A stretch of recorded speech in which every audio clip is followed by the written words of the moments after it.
Chers frères et sœurs, shalom, que le Seigneur vous bénisse richement. Je suis votre frère Lucien Jackson Mwanda, dit Jack le Pèlerin. Beaucoup de gens le connaissent par le nom de Jack le Pèlerin, qui est mon nom d'artiste. Je vous souhaite tous bon dimanche, là où vous êtes, puisqu'aujourd'hui nous sommes le dimanche. Alors, j'ai un message que je voulais faire passer, parce que d'habitude, moi, je n'ai pas, en fait, l'habitude de passer sur les réseaux sociaux, je ne le fais pas. Mais c'est par rapport à ce que j'ai écouté, il y a tellement trop de choses que les gens racontent par-ci, par-là, sur moi surtout. Donc voilà pourquoi je suis obligé de faire cette vidéo afin que les gens comprennent un peu certaines choses que parfois d'autres interprètent très mal. Ils ne comprennent pas, ils ne savent pas de quoi il s'agit. Parce que de nos jours, vous savez que les gens aiment trop spéculer les choses. Quand ils écoutent quelque chose, au lieu de se rapprocher de son frère, comme la parole le dit, mais il va commencer à extrapoler, parfois à extraire des choses qu'il ne maîtrise même pas. Alors, c'est concernant d'abord les slams que je fais, et puis ma sortie de l'église là où moi j'étais. Il fallait que les gens puissent comprendre une chose. J'ai fait ces slams-là depuis longtemps, parce que je suis artiste. Il y a plusieurs slams que j'ai déjà fait. C'est vrai que c'est moi-même par la négligence, parce que quand je fais ces slams-là, je partage juste aux gens. Je mets ça rarement dans les réseaux sociaux. C'est un de mes neveux qui avait commencé à mettre ça sur YouTube. Donc quand vous rentrez sur YouTube, vous cliquez Jack le Pèlerin, vous allez voir, il y a quelques slams qui sont là-dedans. Mais ce n'est pas tout, parce que j'en ai vraiment beaucoup que je fais. C'est en fait une passion pour moi. Il y a longtemps que j'avais commencé à écrire. Et c'était l'unique manière pour moi de passer ce message-là, parce que c'était un fardeau qui était dans mon cœur. Alors, le problème se situe à quel niveau? C'est beaucoup plus moi, la sortie de l'église, et puis mon pasteur, il Foucault. Je ne pourrais jamais parler de mon pasteur, il Foucault, sans pour autant vous parler d'abord de mon père. C'est lui qui m'a mis au monde. Parce que je suis né dans une famille chrétienne, catholique. Donc mon père est un chrétien catholique, ma mère également, mariée à l'église catholique. Donc disons parce que mon père, non seulement qu'il était chrétien catholique, mais il était aussi un grand responsable dans l'église catholique. À plusieurs fois, il a été président du conseil paroissial, partout. Donc, en fait, il avait des grandes responsabilités. Donc, notre maison était une maison beaucoup visitée par des prêtres et puis des religieuses aussi, donc des sœurs, qui venaient souvent chez nous. Alors, une fois, il y a mon père qui voulait quand même aussi avoir un enfant, soit prêtre ou encore religieuse. Donc, je me souviens, ma défunte grande sœur était même partie au couvent. Mais ça, c'était la volonté de papa. Après, ça n'avait jamais marché parce qu'elle avait préféré se marier. Donc, le vieux était très déçu parce que même avec les sœurs, c'était vraiment difficile. Ça, c'était passé. Alors, je me souviens, quand j'avais 10 ans, il y avait un prêtre qui avait l'habitude de venir chez nous. Quand il m'avait vu, il a dit à mon père que cet enfant-là a la vocation. Il va servir Dieu. C'est un serviteur de Dieu. Et quand papa avait écouté ça, il était tellement content, excité. Il savait que donc Dieu lui avait récompensé dans ce sens-là, en lui donnant un enfant qui sera prêtre, l'abbé et l'église catholique. Alors j'ai été encadré, enfant de cœur, pendant beaucoup des années, pendant plus de 10 ans, enfant de cœur, parce que je savais qu'après, j'allais partir au séminaire pour devenir prêtre. Mais vous savez, aujourd'hui, tu peux avoir un projet sur un enfant, mais le destin, c'est Dieu qui lui tient le destin. Mais moi-même aussi, c'est vrai que j'étais motivé, je voulais devenir prêtre, mais je ne savais pas que c'est ce que Dieu m'avait réservé dans l'avenir. Et quand j'ai cru le message, c'était d'une manière miraculeuse que je ne peux pas trop détailler ici, parce que là-bas, à l'église catholique, je me souviens très bien, depuis l'âge de 16 ans, j'avais commencé à enseigner le catéchisme. Je sentais vraiment envie d'enseigner la parole. 16 ans, j'étais le plus jeune catéchiste dans notre église là-bas. Donc dans le temps, j'étais à Dolisie, donc paroisse Notre-Dame de Fatima. À 16 ans, j'étais catéchiste, j'enseignais le catéchisme là-bas.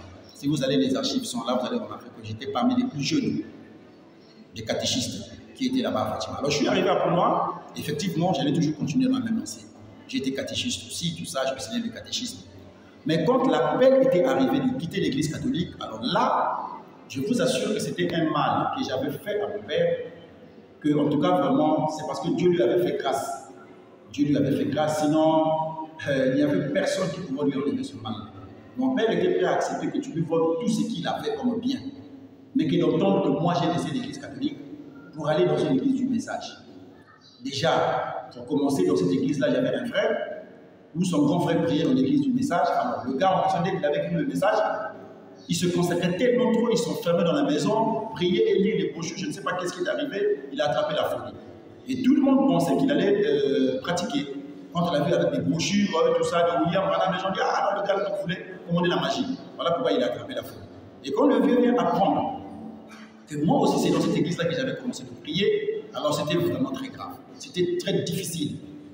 Jusqu'à ce que Dieu lui a fait grâce. Je ne peux pas trop rentrer dans ces détails-là. Lui a fait comprendre que le chemin, en fait, que j'avais pris, ce n'était pas un mauvais chemin. Et c'est lui-même qui m'a appelé. En quelque sorte, quand j'ai réconcilié avec moi. Dire que non, vraiment, pardonne-moi, parce que, en fait, j'avais une mauvaise pensée. En tout cas, ça m'avait fait tellement trop mal que toi, tu laisses l'église catholique pour aller là où tu étais. Je me disais que c'était des pratiques, peut-être, des maisons, des histoires comme ça. Et moi, ça me faisait très mal. J'étais un enfant, mon enfant à moi que j'ai aimé. Je voulais voir servir Dieu un jour, aller dans des histoires comme ça. Moi, en tout cas, ça me faisait très mal. Mais Dieu m'a fait grâce parce qu'il m'a parlé personnellement. Regarde, il m'a donné tous les détails. J'ai dit que Dieu soit loué. Il dit qu'aujourd'hui, je peux mourir, je mourrai en paix. Je veux mourir tranquillement parce que là, je ne veux pas aller avec ce femme. Ça, c'était d'abord avec mon père. Alors, une fois quand j'arrive à l'église, du message, donc, avec mon pasteur, de Foucault, que je parle ici, comme William Branham dit, si vous voulez jeter des fleurs à quelqu'un, il faut le faire quand il est vivant. N'attendez pas qu'il meure et après vous apportez des fleurs sur sa tombe. Non. Et s'il faut jeter des fleurs à ce monsieur, je suis jusqu'aujourd'hui trop reconnaissant, très reconnaissant même, pour tout ce que lui, il a fait pour moi. C'est pour moi un père. Si j'ai eu un deuxième père, la manière dont j'ai aimé mon père biologique, c'est comme ça que j'ai remplacé, parce que quand mon père est décédé, je peux dire qu'il avait pris la place même de mon père qui m'avait mis au monde. C'est quelqu'un que j'ai aimé et je continue à aimer jusqu'aujourd'hui, sincèrement. Alors lui, il avait appris aussi que j'avais un appel, parce que je lui en parlais, on a discuté avec lui sur ça. Il était d'accord, il était très motivé même, il m'a beaucoup encadré sur ça. Et on était avec lui, il faisait déjà même des programmes, comment faire pour qu'il m'envoie en mission, que je commence à aller prêcher la parole de Dieu. Mais, encore une fois de plus, la manière dont Dieu fait les choses, même moi-même, je ne comprends pas. Le ministère que moi j'avais reçu, le ministère que moi j'avais remarqué ça depuis longtemps, Dieu m'en a parlé.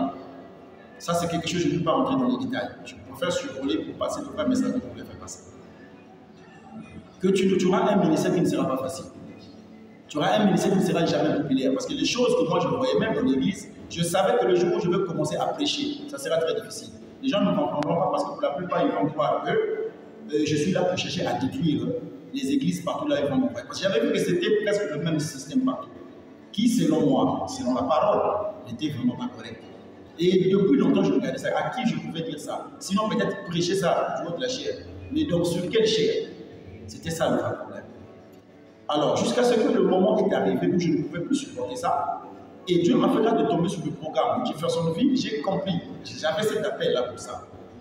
Il fallait que je puisse croire le message de ce sens-là, accepter d'écouter seulement le prophète. Parce que j'avais compris qu'il y avait tellement trop de choses dans le monde du message que ce n'est pas le prophète, parce qu'avec un même message, vous ne pouvez pas comprendre un seul prophète. Plusieurs doctrines où aujourd'hui les gens ont même, j'ai vu des frères et des sœurs qui sont même incapables de causer, de se parler. Pourquoi? Parce que celui-là croit autre chose et lui aussi croit autre chose. Et tout sur le message.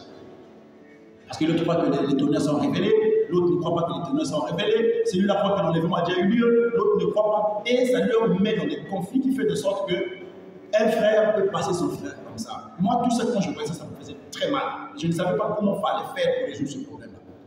Quand je suis tombé sur le problème de la voix de Dieu, disons que tout le monde doit écouter le prophète, j'ai compris que c'est ça la volonté parfaite de Dieu. Donc en fait, c'était un autre appel que j'ai reçu, j'ai senti que là, c'est la chose qu'il faut suivre. Et c'est ce qui a fait aujourd'hui que je sorte de l'église. Sinon, concernant le pasteur, jusqu'aujourd'hui, c'est vrai que c'est un homme, il peut avoir ses erreurs, mais ça, c'est d'autres personnes qui peuvent peut-être vous détailler ses erreurs à lui. Moi, je n'ai rien vu depuis que je suis resté avec ce homme. Et jusqu'aujourd'hui, je le respecte, je continue à l'aimer de tout mon cœur. Sincèrement, comme mon père. Sérieusement. Donc, je ne peux pas faire quelque chose aujourd'hui. Les gens pensent que l'islam que je fais, oh non, il a parlé contre X, il a parlé contre Y. Vous savez, dans le monde des artistes, ça a toujours été comme ça. Quand vous faites quelque chose, vous déplorez quelque chose, un certain comportement, un certain système, vous voulez peut-être parler contre ça, les gens auront toujours tendance à coller ça sur quelqu'un.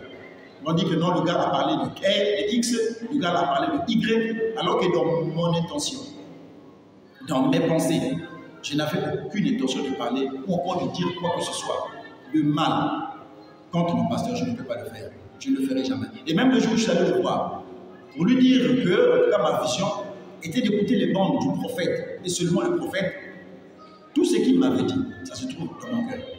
Tout ce qu'il m'avait donné, même comme citation de William Branham, pour m'aider en fait, pour peut-être ne pas prendre cette position-là. Je n'ai pas ouvert la bouche pour lui dire quoi que ce soit, pour dire que non, là où tu dis là, moi je ne crois pas que c'est comme ça, parce que c'est mon père, j'ai toujours du respect, et je suis resté toujours respectueux envers ce temps-là. Je n'ai rien à lui reprocher, au contraire, même là où je suis ici, je continue à lui jeter des fleurs. Ce qui est difficile un peu avec moi, c'est que je ne connais pas ce que c'est l'hypocrisie. Je n'arrive pas à être hypocrite dans ma vie. J'aime quelqu'un, ou encore je n'aime pas quelqu'un, et je lui fais croire que je l'aime. Alors qu'il y a beaucoup de gens qui sont comme ça, qui sont même avec lui, qui sont même tout autour de lui, qui lui font croire qu'il l'aime beaucoup, alors qu'ailleurs, ce qu'il raconte, c'est déplorable. Moi, je ne l'ai jamais fait et je ne le fais jamais. Même là où je suis là, même si je ne suis plus à Rouge-Gorge Tabernacle, mais le respect que j'ai envers cet homme-là, ça va aller avec moi dans ma tombe. Le respect et la considération que j'ai envers cet homme-là, ça va aller avec moi. Je le crois de tout mon cœur que c'est un homme de Dieu. Mais le mal avec, en fait, ce qui est difficile aujourd'hui, c'est que lui, la vision qu'il avait sur moi, parce qu'il m'aimait beaucoup, ça je le sais, et il pensait que, dans sa pensée, il savait que j'allais devenir un pasteur, demain ou après-demain, prédicateur, prêcher le message dans ce sens-là. Et dès que ça vient, ça change tout ce programme-là, c'est normal qu'il soit déçu. C'est normal que ça lui fasse mal. C'est normal parce que même nous, aujourd'hui, nous avons des enfants. Tu peux mettre au monde un enfant, aujourd'hui, une fille par exemple, qui est très intelligente à l'école, que toi-même tu mets à l'école, et toi-même tu es en train de veiller parce que tu as un projet sur cet enfant-là. Tu veux que cet enfant-là devienne quelqu'un dans sa vie un jour. Tu veux vraiment qu'elle devienne vraiment cadre vraiment de la société. Mais demain, après-demain, tu apprends que non, moi, papa, l'école, je ne suis plus là, j'ai trouvé un homme, je veux me marier. Ça fait toujours très mal à tous les parents. Mais cela ne le fera jamais. Cela ne pourra jamais amener une division entre toi et ta fille. Tu ne pourras jamais t'élever pour dire que tu n'es plus ma fille simplement parce que l'enfant n'a pas fait ta volonté. Il y a un problème de destin aussi. Il y a un problème de choix aussi dans la vie qu'il faut respecter quand l'enfant a grandi. Donc ça, c'est des gens, je crois qu'avec mon pasteur, il ne peut pas avoir un problème contre moi, mais c'est des gens qui sont en train de spéculer et raconter des choses parfois qui n'ont pas de fondement, qui n'ont pas de place. Qui, soi-disant, j'ai écouté d'autres personnes ont dit non, je suis allé en colère, pourquoi? Parce qu'on m'avait refusé la chair, le prêcher, tout ça, voilà pourquoi. Je suis allé, j'ai commencé à attaquer mon pasteur. Ça, je ne le ferai jamais. Quand je dis ces choses-là, c'est pour aider, le but d'aider un frère qui quelque part n'avait pas de position, qui quelque part ne comprenait pas, qui quelque part ne savait pas, parce qu'il y a beaucoup de frères dans le message qui jusqu'à aujourd'hui ne connaissent pas qui est Joseph, ne connaissent pas la position de Joseph, ne savent pas qu'est-ce que William Branham a dit sur Joseph. Il y a beaucoup de choses. Et ils doivent découvrir, ils doivent connaître ça. Donc je crois que ce que je fais là, c'est la chose pour laquelle Dieu m'a appelé dans ce monde-là. Et je le fais sans parti pris, sans pour autant avoir l'idée de critiquer quelqu'un, sans pour autant avoir l'idée d'attaquer une personne parce que ça ne sert à rien, ça va me servir à quoi? Une personne qui t'a fait du bien, une personne qui t'a beaucoup aimé, une personne qui t'a beaucoup encadré même, une personne qui est pour toi un père, et tu vas te révolter contre lui sans problème.